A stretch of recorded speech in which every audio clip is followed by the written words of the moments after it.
Hi friends, this is Sunil Kumlapuri. Welcomes to all in my YouTube channel. और आज हम देखने जा रहे हैं क्लास और उसके डिफरेंट टाइप की काइंड्स को। इसमें हम लोग जानेंगे कि प्रिंसिपल क्लास क्या होता है, कोऑर्डिनेट क्लास क्या होता है, सबऑर्डिनेट क्लास क्या होता है। साथ ही साथ में हम लोग फ्रेज को कवर करने की कोशिश करेंगे, फ्रेज। और जानेंगे कॉलिकॉल क्या होता है, कप्लीमेंट क्या होते हैं, कॉग्नेट ऑब्जेक्ट क्या होते हैं, सिलेबल क्या होते हैं, प्रीफिक्स क्या होते हैं, सफिक्स क्या होते हैं। साथ ही साथ स्लैंग्स के बारे में भी समझने की कोशिश करेंगे। तो चलिए आइए शुरुआत करते हैं सेशन का। तो जैसा कि हमने हेडिंग सबसे पहले डाल रखा है क्लास के विषय में, तो चलिए देख लेते हैं क्लास क्या होता है। तो ध्यान रखना दोस्तों कि जो क्लास होता है वो शब्दों का समूह होता है। क्या होता है? ग्रुप ऑफ वर्ड्स है। क्या है? ग्रुप ऑफ वर्ड्स है। ग्रुप ऑफ वर्ड्स है। लेकिन ये ध्यान रखना कि ये किसी एक सेंटेंस का पार्ट होता है, यानी ये पार्ट ऑफ द सेंटेंस है। पार्ट ऑफ द सेंटेंस है, किसी एक सेंटेंस का एक पार्ट होता है। और क्लाज किसे कहते हैं दोस्तों? तो क्लाज उसे कहते हैं कि सेंटेंस के पार्ट में रहेगा, साथ ही साथ में इसमें एक फाइनाइट वर्ब और एक सब्जेक्ट होगा।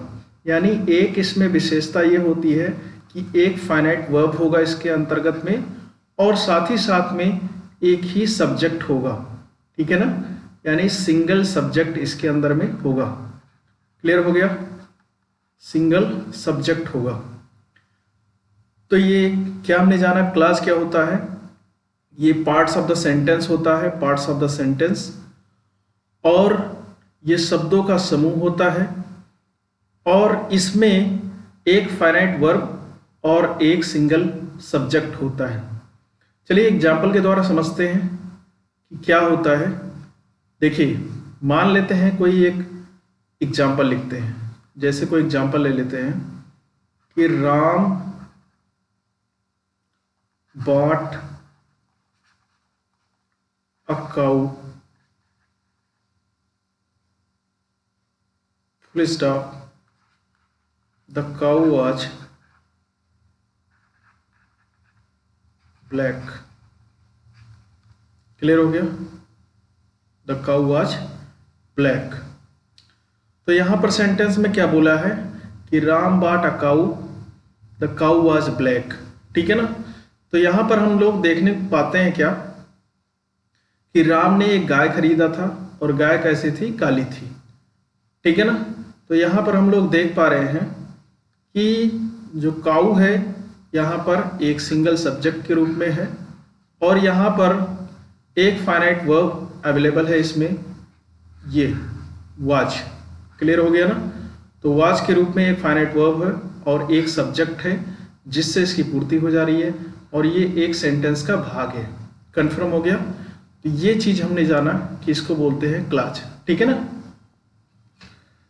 जैसे एक और एग्जाम्पल देखने की कोशिश करते हैं, सेकंड एग्जाम्पल के तौर देख लेते हैं कि राम काट a boy, he was thief. ठीक है ना? तो राम काट a boy, he was thief. तो यहां पर जो अर्थ निकल के आया कि राम ने एक लड़का पकड़ा जो कि चोर था। ठीक है ना? तो यहां पर देखते हैं जो ही वाज थीफ, इतना जो सेंटेंस बन रहा है यही हमारा क्लाज पोर्शन है। यहां पे ही जो है वो सिंगल सब्जेक्ट है, और वाज जो है वो फाइनाइट वर्ब है। यहां पर देखते हैं राम काट अ बॉय, इतना जो पोर्शन है वो एक क्लास की भूमिका में है, और इसमें राम जो है वो एक सब्जेक्ट है, और काट जो है वो एक फाइनाइट वर्ब के रूप में है। तो इस तरीके से जो सेंटेंस के एक भाग होते हैं और उनका भी एक अर्थ होता है। क्लियर हो गया ना? और उसमें एक सब्जेक्ट होता है, साथ ही साथ में एक फाइनाइट वर्ब भी होता है। ठीक है ना? चलिए देख लेते हैं इसमें काइंड्स ऑफ क्लास के विषय में कि क्लास कितने प्रकार के होते हैं। ठीक है ना? चलिए देखते हैं kinds of class. Kinds of class के देख लेते हैं। देखिए काइंड्स ऑफ क्लास, जो क्लास होते हैं वो 3 प्रकार के होते हैं, यानी there are 3 kinds of class. Class जो है वो 3 प्रकार के होते हैं। जो पहला क्लास है दोस्तों, जो पहला क्लास है, फर्स्ट क्लास है, वो है प्रिंसिपल क्लास। कौन सा class? Principal class. Principal class. अब दोस्तों प्रिंसिपल क्लास क्या होता है? ऐसा क्लास जो स्वयं में स्वतंत्र होता है, ठीक है ना। ऐसा क्लास जो स्वतंत्र होता है, स्वयं में स्वतंत्र हो। क्लियर हो गया ना? तो वो क्या होता है? प्रिंसिपल क्लास होता है। क्लियर हो गया ना? यानी जो स्वयं में स्वतंत्र हो, जिसका खुद से ही पूर्ण अर्थ निकल रहा हो, तो वो कैसा हो जाता है? प्रिंसिपल क्लास होता है। क्लियर हो गया ना? आगे सेकेंड नंबर का होता है कोऑर्डिनेट क्लास। चलिए इसका स्क्रीनशॉट ले लीजिए, आगे बढ़ते हैं। सेकेंड नंबर का होता है कोऑर्डिनेट क्लास। सेकेंड नंबर है कोऑर्डिनेट क्लास।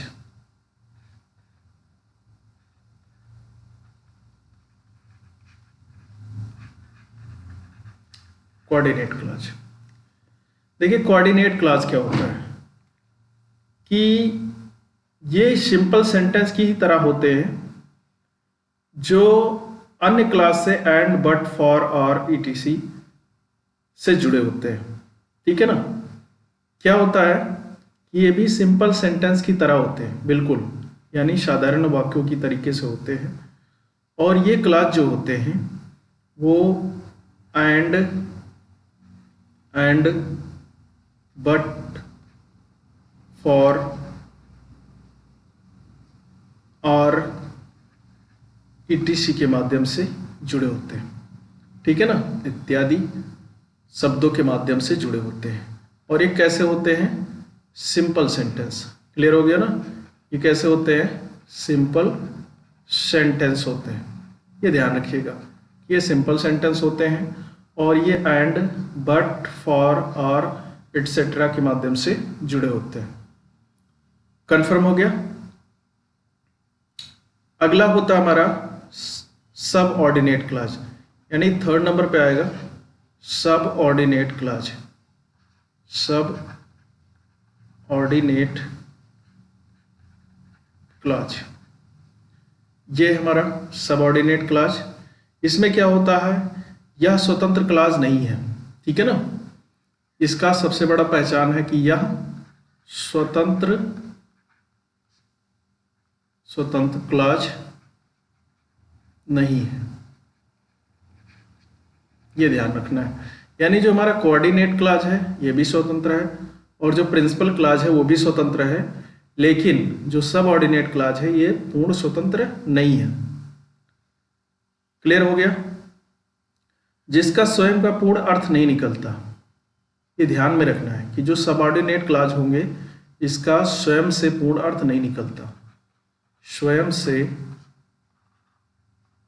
से पूर्ण अर्थ नहीं निकलता, अर्थ नहीं निकलता है, ये ध्यान में रखना है। निकलता है, इनका स्वयं से पूर्ण अर्थ नहीं निकलता, ये नोट में रखिएगा, ध्यान में रखिएगा। और ये स्वतंत्र क्लास नहीं है, यानी फ्री नहीं है। अपने पूर्ण अर्थ के लिए ये अन्य क्लास पर निर्भर होता है, ठीक है ना। ये अपने अर्थ के लिए, अपने अर्थ के लिए अन्य क्लास पर निर्भर करता है, अन्य क्लास पर निर्भर करता है, निर्भर करता। कंफर्म हो गया? जैसे कुछ उदाहरण भी देख ले रहे हैं, इसके उदाहरण में देख ले रहे हैं। उदाहरण में जैसे मान लेते हैं एज हो गया, क्या हो गया, एज हो गया, वाई हो गया, बिकॉज हो गया, सिंस हो गया, बिफोर हो गया, अनलेस हो गया, जैसे दाऊ हो गया, आल्दो हो गया,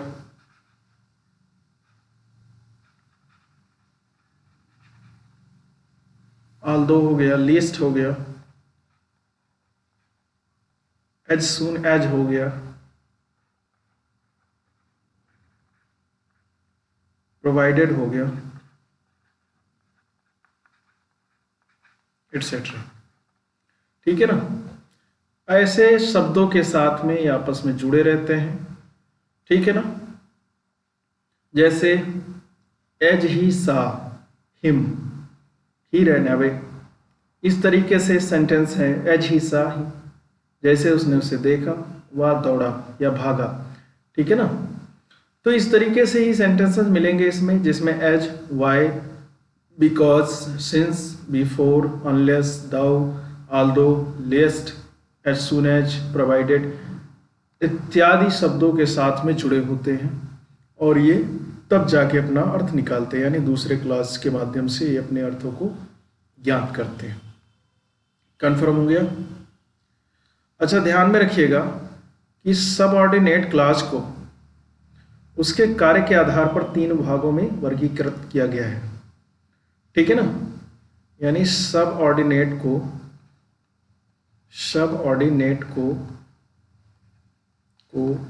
उसके कार्य के आधार पे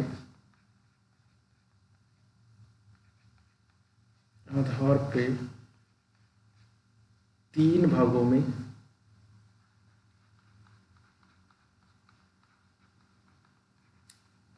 वर्गीकृत किया गया।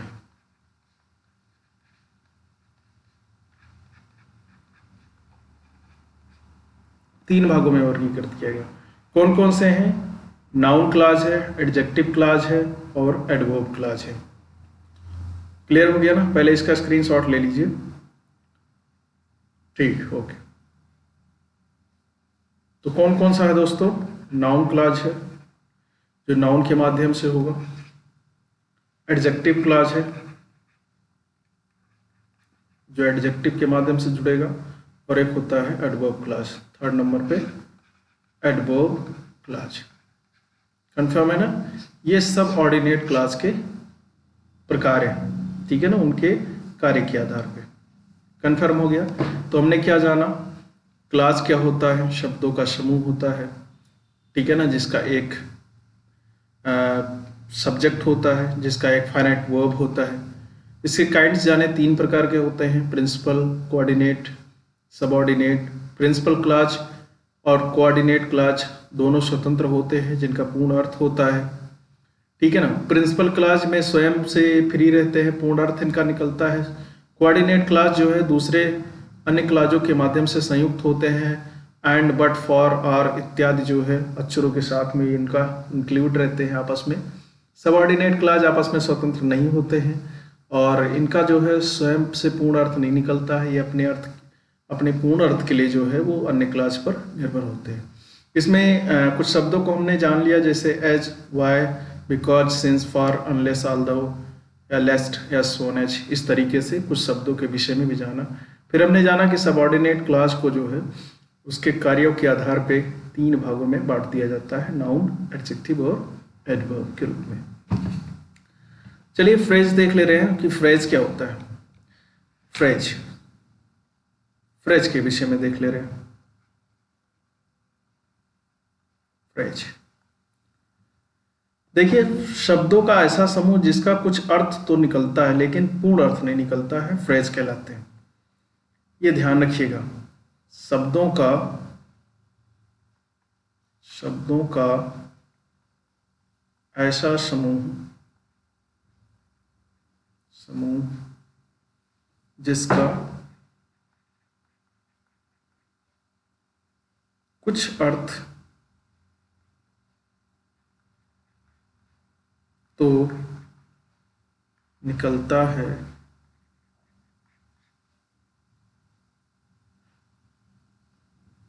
लेकिन पूर्ण अर्थ नहीं निकलता। कन्फर्म हो गया? तो उसे ही क्या बोलते हैं? फ्रेज बोलते हैं, यानी शब्दों का ऐसा ग्रुप, ऐसा समूह जिसका कुछ तो अर्थ निकलेगा लेकिन पूर्ण अर्थ नहीं निकलेगा। एग्जाम्पल में देखते हैं, जैसे एग्जाम्पल देख लेते हैं। जैसे मान लेते बोला गया हैंड इन ग्लव्स, या बोल दिया गया रेड पिज्म, रेड पिज्म इटिशी। तो ये सब क्या है? इनका कुछ तो अर्थ निकलता है लेकिन पूर्ण रूप से अर्थ नहीं निकलता है। क्लियर हो गया ना? ये सब क्या होते हैं? फ्रेज होते हैं। कन्फर्म? आगे देखते हैं कि कॉलोकियल क्या होता है। क्या देखना है हमको कि कॉलोकियल क्या होता है। कॉलोकियल क्या होता है, इसके विषय में देख लेते हैं। देखिए, इसका अर्थ होता है कन्वर्सेशनल, इनफॉर्मल, जो बातचीत में प्रयोग की जाती है। क्लियर है ना? इसका अर्थ क्या होता है? कन्वर्सेशनल,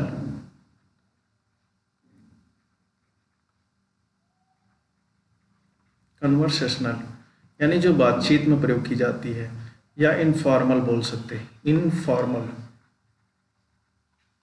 ठीक है ना? यानी ऐसे सेंटेंसेस, ये सेंटेंस के अंतर्गत में आएंगे। किसमें आएंगे? सेंटेंस के अंतर्गत में आएंगे। ऐसा सेंटेंस जो कन्वर्सेशनल होता है या इनफॉर्मल होता है वो कॉलोकियल कहलाता है। क्लियर है ना? ये सारे सेंटेंस के बारे में हम बताने जा रहे हैं। तो कॉलोकियल किसे कहते हैं, क्या समझे हम? कॉलोकियल कन्वर्सेशनल या इनफॉर्मल सेंटेंस होते हैं जो आपस में बातचीत करने में सामान्य रूप से प्रयोग किए जाते हैं। ग्रामेटिकल पोर्शन का इसका कोई रोल नहीं होता है, तो उन्हें ही कॉलोकियल बोला जाता है। आई थिंक ये आप लोग अंडरस्टैंड कर चुके होंगे। अगला देखते हैं कम्प्लीमेंट क्या होता है। कम्प्लीमेंट क्या होता है? कम्प्लीमेंट, देखिए, यह वाक्य का वह भाग है जो सेंटेंस में सब्जेक्ट या ऑब्जेक्ट को स्पष्ट करता है। ठीक है ना? वाक्य का वह भाग है जो सेंटेंस में सब्जेक्ट या ऑब्जेक्ट को स्पष्ट करता है, यानी उसको ये स्पष्टीकरण करता है या डिफाइन करता है। किसको?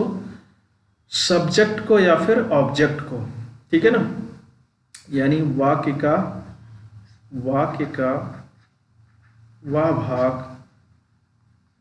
वह भाग जो सब्जेक्ट या ऑब्जेक्ट को स्पष्ट करता है।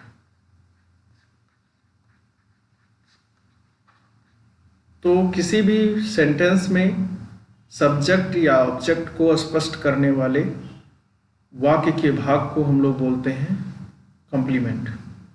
ठीक है ना? और जो कॉम्प्लीमेंट होते हैं दोस्तों, वो दो प्रकार के होते हैं। कितने प्रकार के? दो प्रकार के होते हैं। पहला है हमारा सब्जेक्टिव कॉम्प्लीमेंट, सब्जेक्टिव कॉम्प्लीमेंट, और दूसरा है ऑब्जेक्टिव कॉम्प्लीमेंट। ठीक है ना? जो सब्जेक्ट को डिफाइन करेगा वो सब्जेक्टिव हो जाएगा, जो ऑब्जेक्ट को डिफाइन करेगा वो ऑब्जेक्टिव हो जाएगा। क्लियर हो गया?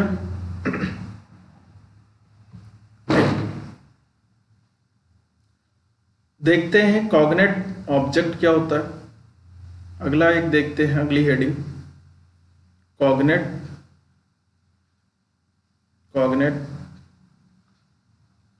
ऑब्जेक्ट।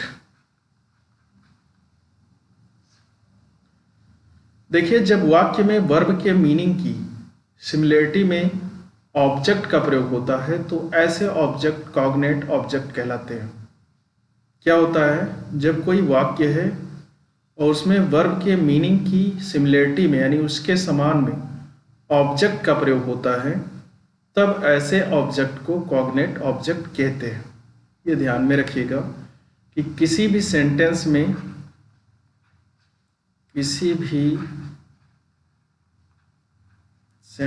में जब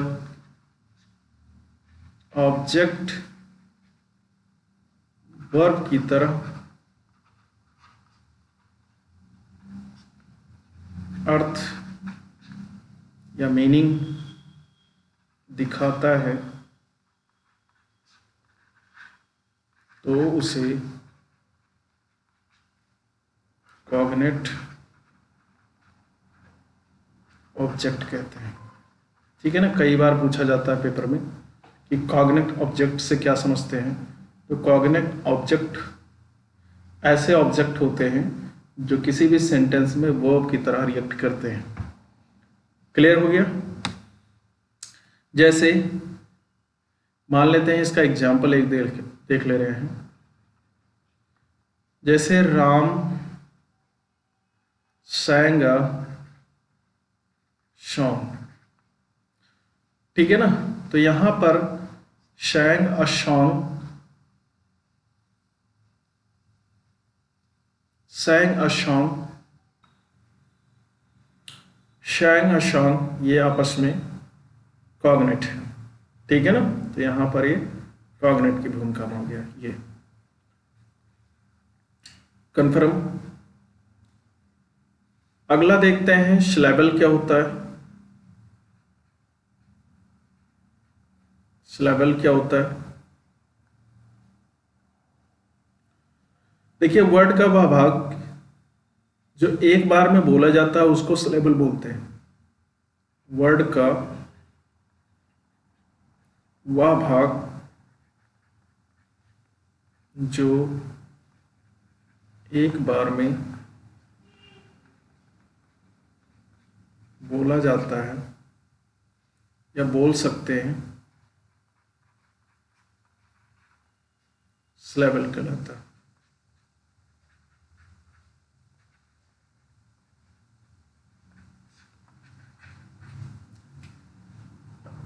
क्लियर?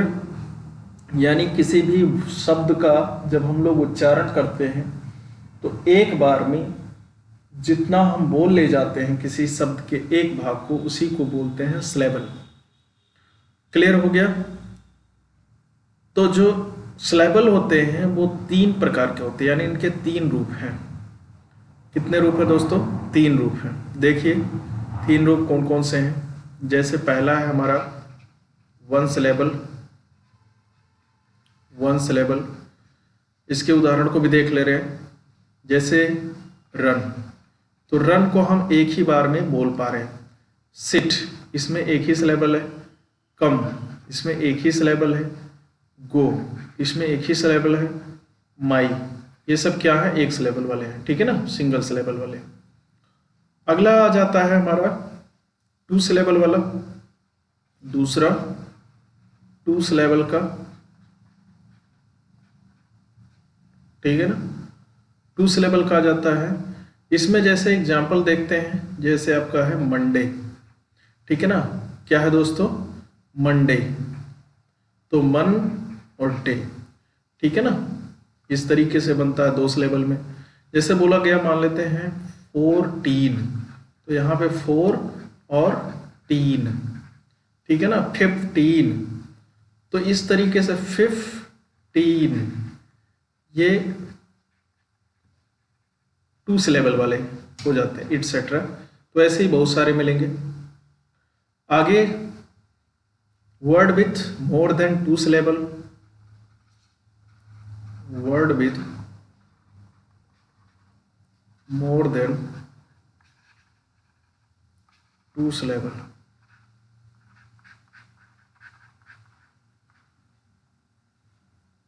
दो सिलेबल से ज्यादा वाले हैं।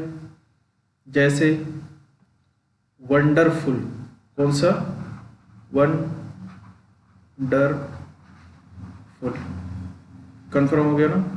जैसे ब्यूटीफुल, ब्यूटीफुल।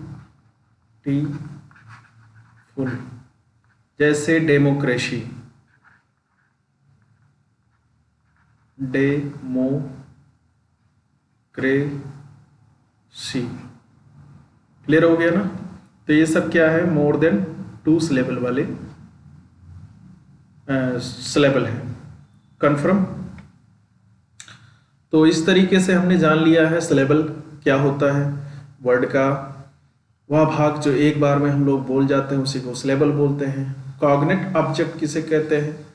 कॉग्नेट ऑब्जेक्ट वह ऑब्जेक्ट होता है जो वर्ब की तरीके से किसी भी सेंटेंस में रिएक्ट करता है। हमने जाना है कि कॉम्प्लीमेंट क्या होते हैं, तो कॉम्प्लीमेंट के विषय में भी जाना है कि यह वाक्य का भाग होता है जो सेंटेंस में सब्जेक्ट या ऑब्जेक्ट को स्पष्ट करता है, ठीक है ना, उसे क्लियर करता है। 2 प्रकार के थे, सब्जेक्टिव कॉम्प्लीमेंट और ऑब्जेक्टिव कॉम्प्लीमेंट थे। जो सब्जेक्ट को जो है डिफाइन करेगा तो सब्जेक्टिव, और ऑब्जेक्ट को डिफाइन करेगा तो ऑब्जेक्टिव।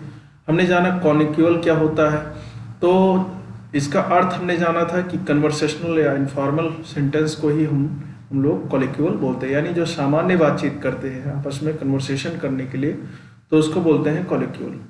हमने फ्रेज के विषय में जाना कि फ्रेज किसे कहते हैं, तो फ्रेज में जाना था कि शब्दों का समूह होता है जिसका कुछ तो अर्थ निकलता है लेकिन पूर्ण नहीं रहता है, ठीक है ना, उनको फ्रेज बोलते हैं हम लोग, ठीक है ना, मुहावरे बोलते हैं। तो इस तरीके से क्लास के विषय में जान लिया। चलिए और भी कुछ चीज़ों के विषय में हम लोग जान लेते हैं। जैसे हम लोग देख लेते हैं प्रीफिक्स क्या होता है, सफिक्स क्या होता है, उसके विषय में भी देखते हैं। चलिए तो प्रीफिक्स और सफिक्स को भी देख ले रहे।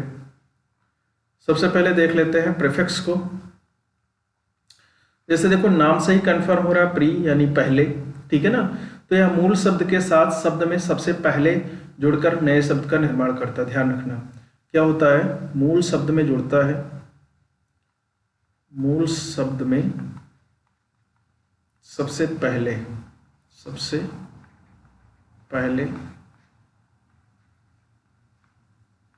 जुड़कर नए अर्थ बनाना।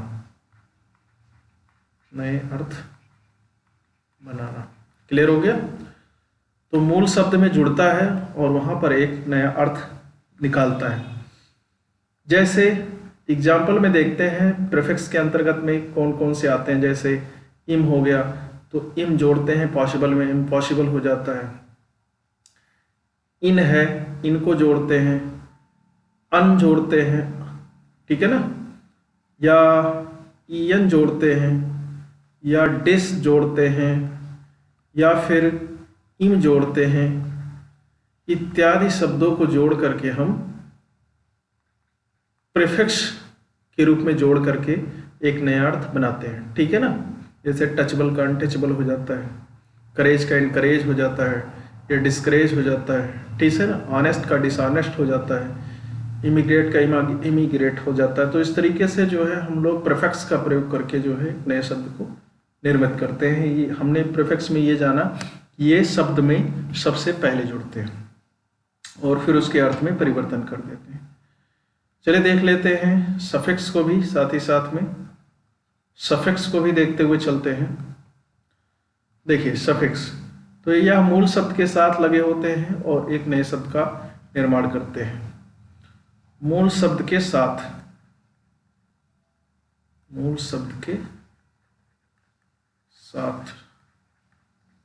लगते हैं, कन्फर्म है, नए अर्थ का निर्माण करेंगे। जैसे एग्जाम्पल अगर देखें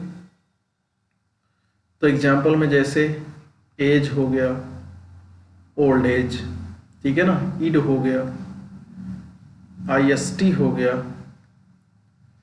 ING हो गया, इम हो गया, ISH हो गया, इस हो गया, इन हो गया, ठीक है ना, इत्यादि शब्दों को हम लोग सफिक्स के रूप में जोड़ते हैं किन्हीं भी शब्दों में और एक नए अर्थ का निर्माण करते हैं। क्लियर।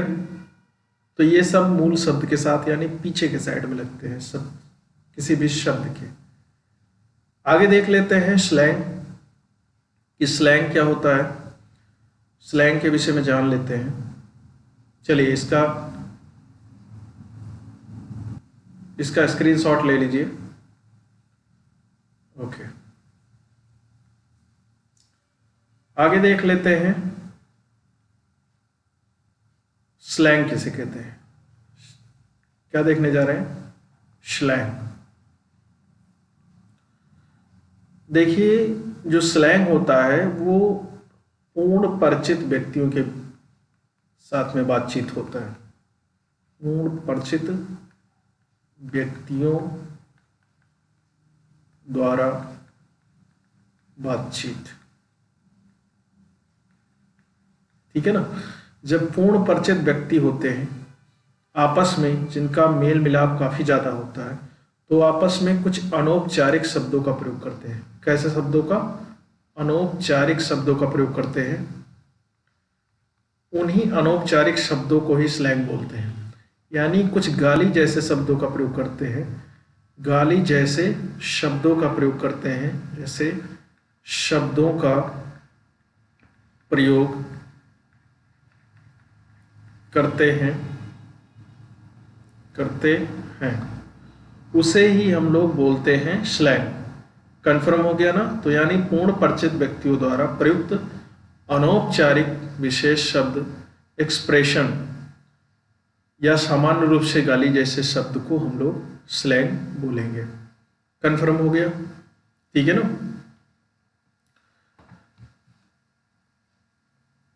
चलिए कुछ और भी देख ले रहे हैं फटाफट के अंदाज में।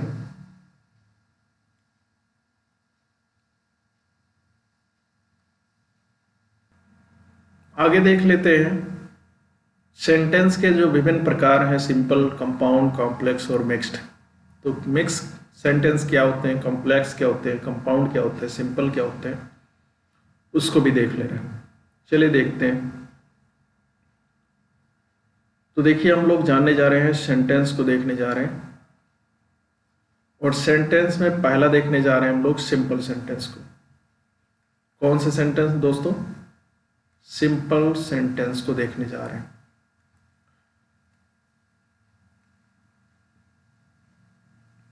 इसमें ध्यान रखना कि सिंपल सेंटेंस में एक ही फाइनाइट वर्ब होता है। कितने दोस्तों? एक ही फाइनाइट वर्ब होगा, ये ध्यान रखना है। तो जिन भी सेंटेंस में केवल एक ही फाइनाइट वर्ब होता है उसे सिंपल सेंटेंस बोलते हैं। क्लियर है ना? एक ही फाइनाइट वर्ब होगा जिसमें भी, उसको हम लोग सिंपल सेंटेंस बोलेंगे। अब दोस्तों, आप लोगों के दिमाग में आ रहा होगा कि फाइनाइट वर्ब किसे बोलते हैं। चलिए फाइनाइट वर्ब को भी देख लेते हैं। फाइनाइट वर्ब क्या होता है? तो देखिए, जिन वर्ब में सब्जेक्ट के नंबर, पर्सन एवं टेंस के अनुसार परिवर्तन होता है उसे ही बोलते हैं फाइनाइट वर्ब। ठीक है ना। मतलब क्या है कि जिन वर्ब्स में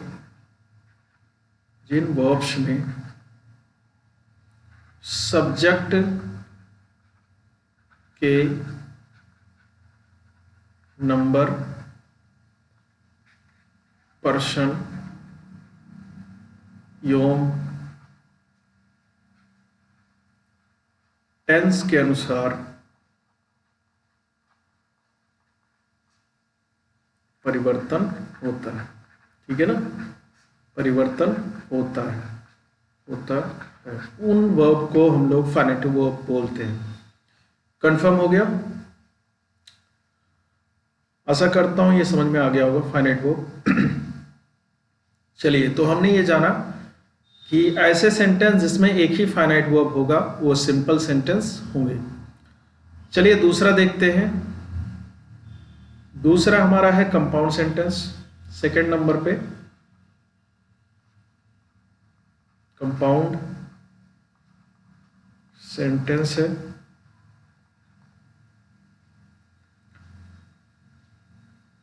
कंपाउंड सेंटेंस क्या होते हैं? इसमें दो या दो से अधिक प्रिंसिपल क्लॉज होते हैं जो एक दूसरे से कोऑर्डिनेट कंजक्शन द्वारा जुड़े होते हैं। ठीक है ना। इसमें क्या होता है? दो या दो से अधिक प्रिंसिपल क्लॉज, प्रिंसिपल क्लॉज होते हैं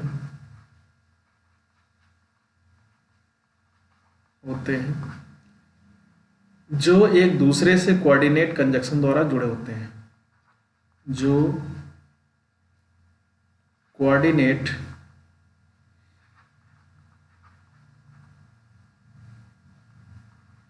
कोऑर्डिनेटिंग कंजक्शन के द्वारा जुड़े होते हैं। कंफर्म हो गया? यानी दो या दो से अधिक इसमें प्रिंसिपल क्लॉज होंगे जो एक दूसरे से कोऑर्डिनेटिंग कंजक्शन द्वारा जुड़े होंगे। प्रिंसिपल क्लॉज यानी शब्दों का वह समूह जो पूर्ण अर्थ निकालता होगा, ठीक है ना, और जिसमें एक सब्जेक्ट होगा और एक फाइनाइट वर्ब होगा। क्लियर? प्रिंसिपल क्लॉज की क्राइटेरिया में जो पूर्ण रूप से अर्थ निकालता होगा और वो एक दूसरे से कोऑर्डिनेटिंग कंजक्शन के द्वारा जुड़े होंगे तो वो कंपाउंड सेंटेंस कहलाएंगे। और सेंटेंस में एक सब्जेक्ट और एक फाइनाइट वर्ब मिलकर एक क्लॉज बनाता है। ये तो जानकारी हो ही गई, बता दिया हूं, आप लोगों को समझ में ही आ गया होगा। आगे देख लेते हैं कॉम्प्लेक्स सेंटेंस को। थर्ड नंबर पे है कॉम्प्लेक्स सेंटेंस।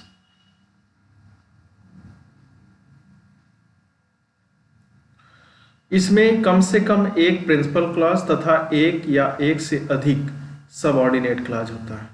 क्या होता है? एक होता है प्रिंसिपल क्लॉज,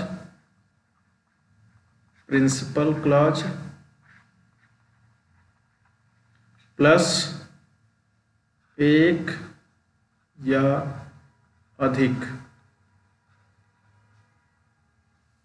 या एक से अधिक जो है सब ऑर्डिनेट क्लॉज होता है, सब ऑर्डिनेटिंग क्लॉज होता है।